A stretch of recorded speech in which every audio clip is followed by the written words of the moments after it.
hotel cafe magaalada Burco waxaa maanta lagu caleema saaray musharax Cabdiqani Cabdilaahi Axmed oo u taagan golaha deegaanka degmada Burco iyo musharax Mahad Axmed Kaahin oo u taagan golaha wakiilada Soomaaliland ee gobolka Togdheer waxaana madashaasi lagu soo doortay labadan musharax ka hadlay xildhibaan Maxamuud Xasan Dhagalaab oo ah xildhibaanka qoriisu dhiibka ugu wareejin doona xildhibaan Cabdiqani booska uu hadda hayay xildhibaannimo waxa iyaguna halkaasi ka hadlay Sulaadin Cuqaal haween dhalinyaro iyo marti sharaf kale inaynu dhisno labada xildhibaan ee aynu soo qorshaynay ee aynu hawshooda maanta halkan ugu dhignay dad badan baa kaadharkii ka lumay dad badan baa kaadh qaadan oo dhalinyaro ah oo fara badan waxa aan qaadan qolada wadaadada waxa la doonayaa ninkii haddaynu dhisayno in kaadharka la qaato waqtiga la sameeyay ee diiwaangelinta loogu talagalay waa 4 casho haddii qofku kuyuuga diido dee nimankaynu u ballan qaadnay soo saari kari mayno halkan musharaxiinta waxaa soo taagay soo xushay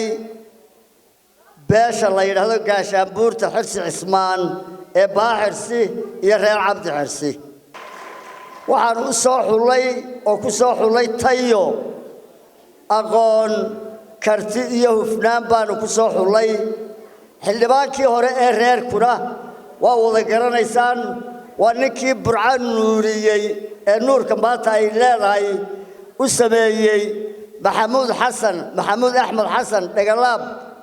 ma aha musharaxiin reerkan oo keliya loo wado waa musharaxiin degmada Burco gobolka Togdheer iyo Soomaaliland aynu u sharaxnay weeye markaa waxaan kula dardaarmayaa beelaweynta iyo beelaha kale Jumhuuriyadda Soomaaliland gaar ahaan gobolka Togdheerba waayo macal gobolada loo xisaabtamaayo inuu kaadhka aad u qaadano sida halkan ku arkaysaan Cabdiqani de wuxuu bedeli doonaa hal door Maxamuud Dhagalaab nin wuxuu sharaxay waxa weeye waa dawladda dhexe weeye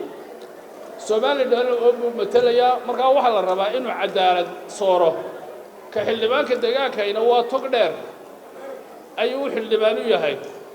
kaasna waxa la rabaa isna mid waliba inuu xaq sooro oo cadaalad ku shaqeeyo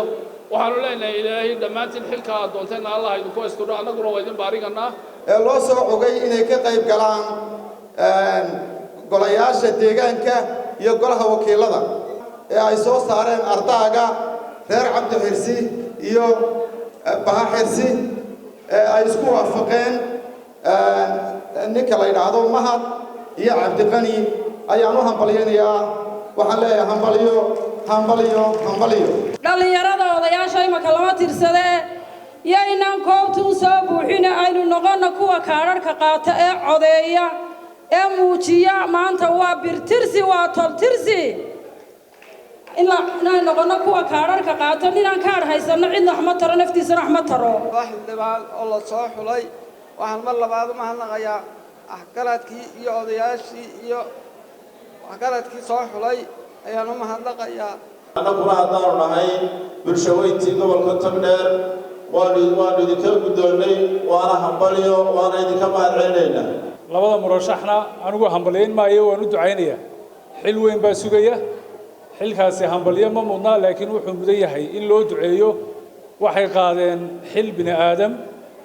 labada nin maanta looma kala hadhin 19 qura ma aha habar yoonis oo dhan baa dooranaysa waxay ku dooranayaan sidii hore ina Dhagalaab wuxuu soo qabtay mar haddii reer labada nin ay soo xuleen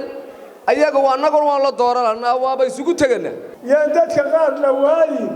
sida aynu ugu soo shaqay yagana aan wax la qabanno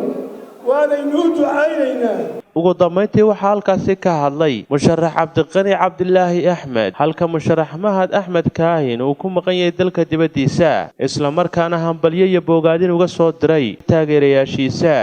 waxaan idinka mahad celinayaa sida aad u soo ajiibteen xalfadan